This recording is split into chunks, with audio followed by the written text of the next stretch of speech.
Growth can be express mathematically an organism और part, देखो इसको भी जल्दी बची है,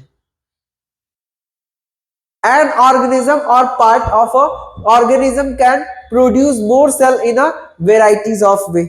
कौन कौन से देखो जरा, जाइगोट में क्या हो रहा है, ज्योमेट्रिक ग्रोथ, 1 से 2 हुआ, 2 से 4, 4 से 8, 8 से 16, ये क्या हो रहा है, क्लीवेज हो रहा है, सेल का साइज नहीं बढ़ रहा है लेकिन नंबर बढ़ रहा है। अब देखो ये दिखा रहा है जो डार्क ब्लू है सेल कैपेबल ऑफ डिवीजन, जो कम ब्लू है loss the capacity to divide. अब देखते चलो, आओ हम आपको बता रहे हैं, भूख तो नहीं लगी तुम लोगों को? अच्छा ठीक है ठीक है, देखो यहां पे, देखो यहां पे मान लो कि हम एक जीरो टाइम पे, क्या है कि जीरो टाइम पे किसी प्लांट को ऐसे बना लेते हैं, ये कोई प्लांट है,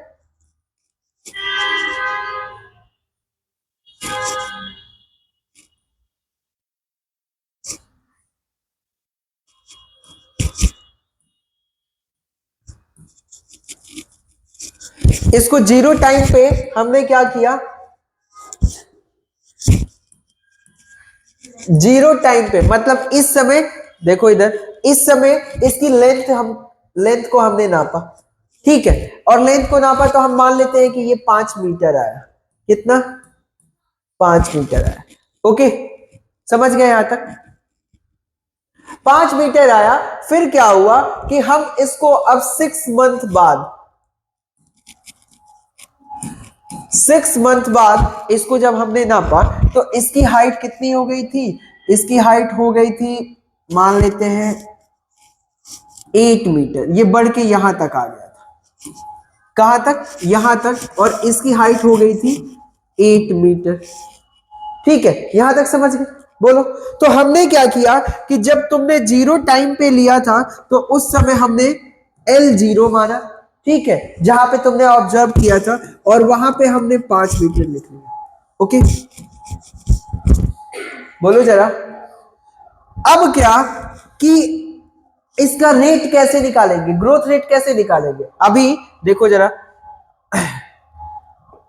हमने मान लिया था ना कि जीरो टाइम पे कितना था, 5 मीटर था, ग्रोथ रेट कैसे निकालेंगे, रेट कैसे निकालेंगे सर, क्या बोल रहा है, इंक्रीज इन हाइट पर यूनिट टाइम, तो पर यूनिट टाइम मतलब टाइम कर दीजिए, हम पर मंथ ले रहे हैं, तो देखो हमने क्या किया, इंक्रीज इन टाइम पर, तो ये बताओ कितना इंक्रीज किया था, 5 से 8 हुआ था, 5 से 8 हुआ था ना, तो देखा जाए तो क्या होगा,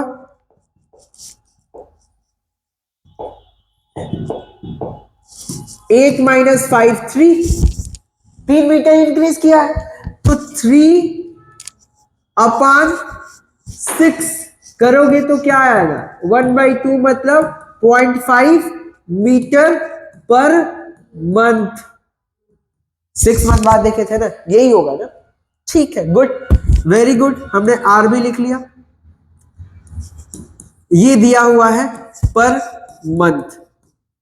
अगर मैं तुमसे पूछ रहा हूं कि हमारे पास ये दोनों डेटा है और ये पूछूं कि ये बताओ साल भर में उस प्लांट की हाइट क्या होगी, तो कैसे निकालोगे, जीरो टाइम पे दे दिया गया है, तो तुमने बोला साल भर बाद मतलब at a time T 1 year, तो तुमने क्या किया, LT लिख लो, और मतलब 1 ईयर, 1 ईयर में कितनी होगी, तुमने क्या किया, जो पहले की हाइट थी वो ले लिए, उसके बाद तुमने क्या किया कि प्लस कितना उसमें और बढ़ेगा वो, तो तुमने किया कि सर ग्रोथ रेट अगर ये है और इससे हम नंबर ऑफ मंथ से मल्टीप्लाई कर दें, पर मंथ दिया हुआ है ना, तो क्या हमें मिल जाएगा कि साल भर में वो कितना बढ़ा, यही मिलेगा ना, तो इंटू टी कर दोगे, तो 1 ईयर में पूछ रहा है तो तुमने कितना किया, 12 किया, 12 मंथ, तो अब इसको कैसे लिख दोगे, LT is equals to 5 plus 0.5 into 12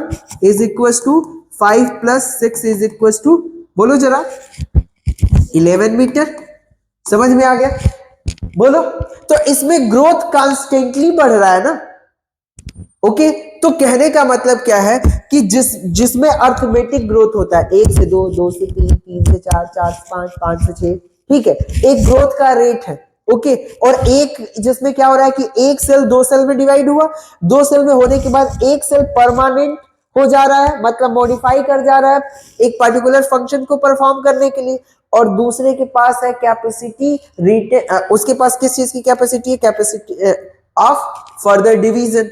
okay, ठीक, तो तुम क्या लिख दोगे अब इस ग्रोथ का फॉर्मूला क्या होगा, L T is equal to, बताओ, L not plus R T. Arithmetic growth का फॉर्मूला समझ में आ गया, पक्का पक्का पक्का, ठीक है। अब देखो, जब इस टाइप के ग्रोथ को तुम क्या करोगे, इसका जब ग्राफ ड्रा करोगे, किसके साथ, हाइट ऑफ द प्लांट के साथ और टाइम के साथ। अगर तुम अर्थमेटिक ग्रोथ का ग्राफ ड्रा कर रहे हो हाइट ऑफ द प्लांट का टाइम के साथ, तो टाइम जैसे जैसे बढ़ेगा वैसे वैसे प्लांट भी बढ़ेगा। समझ में आ रहा है क्या कह रहा हूं, टाइम जैसे जैसे बढ़ेगा वैसे वैसे प्लांट भी बढ़ेगा, है कि नहीं। तो और दोनों का एक निश्चित रेट है, हाइट एक निश्चित टाइम में एक निश्चित हाइट ही बढ़ पा रही है कि नहीं। तो इसका जो शेप आएगा वो कैसा आएगा, लीनियर आएगा। दिख रहा है आपको, बोलो जरा, लीनियर आएगा। और ये क्या है, height at time 0, L T था, एल टी कह रहा हूं, एल नॉट था, और ये क्या हो गया, ये एल टी, समझ गया। और ये ग्राफ क्या बता रहा है, आर बता रहा है, क्या बता रहा है, आर बता रहा है। इंटेलिजेंट हो तुम लोग यार, एकदम समझ में आया, ठीक है। तो देखो, L T is equal to L not plus R T, जहां पे L length at time T, L naught length at time 0, और R is the growth rate या इलॉन्गेशन पर यूनिट टाइम। और इस तरह का जो ग्राफ है, इस ग्राफ को क्या बोलते हैं, इस ग्राफ को हम बोलते हैं लीनियर कर्व ऑब्टेन। मतलब अगर हम अर्थमेटिक ग्रोथ का ग्राफ ड्रा करेंगे हाइट ऑफ द प्लांट के साथ, टाइम का हाइट ऑफ द प्लांट के साथ, तो कैसा हमें मिलेगा, लीनियर कर्व मिलेगा। कैसा मिलेगा, लीनियर कर्व मिलेगा। बोलो जरा, समझ में आया, पक्का पक्का पक्का, कोई कंफ्यूजन नहीं है। चलो, तो आज का लेक्चर यहीं पे रहने देते हैं। नेक्स्ट क्लास में हम जियोमेट्रिक ग्रोथ मतलब एक्सपोनेंशियल ग्रोथ के बारे में पढ़ेंगे। उसके बाद हम पढ़ेंगे कंडीशन फॉर ग्रोथ, फिर डिफरेंशिएशन, डी डिफरेंशिएशन, री डिफरेंशिएशन पढ़ेंगे, डेवलपमेंट पढ़ेंगे, और प्लांट ग्रोथ रेगुलेशन स्टार्ट करेंगे। तब तक के लिए बाय बाय, अच्छे से पढ़ते रहो। सुनो, अच्छे से पढ़ते रहो, कोई कंफ्यूजन है, कोई क्वेश्चंस है तो डायरेक्टली पूछो। ओके, चल बाय।